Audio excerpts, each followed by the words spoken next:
જૂનાગઢ વહીવટીતંત્ર દ્વારા જૂનાગઢ કૃષિ યુનિવર્સિટીના સરદાર પટેલ સભાગૃહ ખાતે આયોજિત રવિ કૃષિ મહોત્સવમાં કૃષિ તજજ્ઞોએ દ્વારા સસ્ટેનેબલ ફાર્મિંગ ખેત પેદાશોના મૂલ્યવર્ધન દ્વારા ખેડૂતોની આવકમાં વધારો કરવા કૃષિ અને બાગાયતો પાકોમાં આધુનિક તાંત્રિકતા સહિતના વિગતવાર માર્ગદર્શન આપવામાં આવ્યું હતું।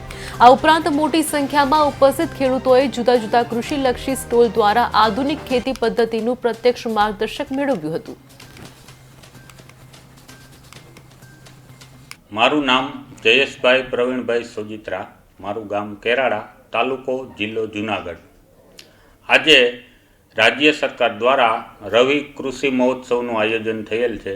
તેમાં ખેડૂત મિત્રોને પ્રાકૃતિક ખેતી અને ખેતીમાં આધુનિકીકરણ વિશે ખૂબ જ સરસ માહિતી વૈજ્ઞાનિકશ્રીઓ અને માર્ગદર્શન આપેલ છે।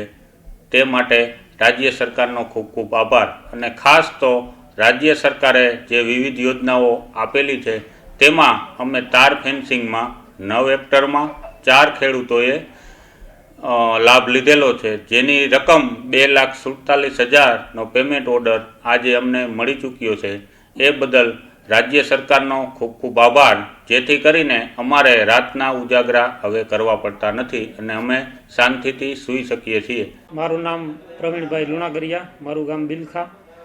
આજે 6 તારીખના રોજ જૂનાગઢ યુનિવર્સિટી ખાતે સરદાર પટેલ સભાગૃહની અંદર રવિ કૃષિ મહોત્સવનું જે આયોજન થયેલ છે, એ આયોજનના સંદર્ભે માનનીય રાજ્યપાલ સાહેબની સૂચનાથી ગુજરાતભરની અંદર જે પ્રાકૃતિક ખેતીનું અભિયાન ચાલી રહ્યું છે, એ અભિયાન અંતર્ગત હું છેલ્લા આ 6 વર્ષથી પ્રાકૃતિક ખેતી કરું છું।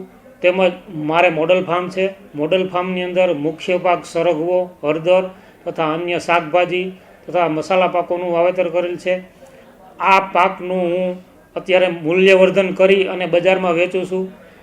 આની સાથે સાથે બીજી મારે ખુલ્લી જમીનની અંદર મગફળી, ઘઉં જેવા અન્ય પાકોનું વાવેતર કરું છું। એનું પણ મૂલ્યવર્ધન કરી અને ગ્રીડિંગ કરીને વેચું છું। આ ખેતી પદ્ધતિ અપનાવવાથી મારે ખેતી ખર્ચ ખૂબ ઘટ્યો છે, ખૂબ નજીવો આવ્યો છે અને મારું ઉત્પાદન પણ પ્લસ થયું છે।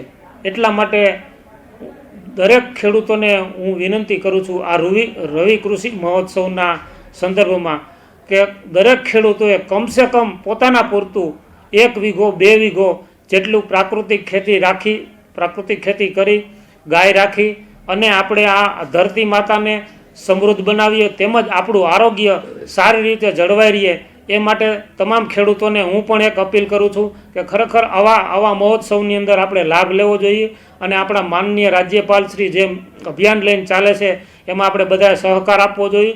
આ ખેતી કરવાથી આપણને કોઈ પણ જાતનું નુકસાન થતું નથી, ફાયદો છે। સાચા અર્થની અંદર ગૌ માતાની સેવા, ગૌ માતાનું પૂજન, ધરતી માતાનું પૂજન, પ્રકૃતિની નજીક રહેવાનો એક અમૂલ્ય અવસર છે।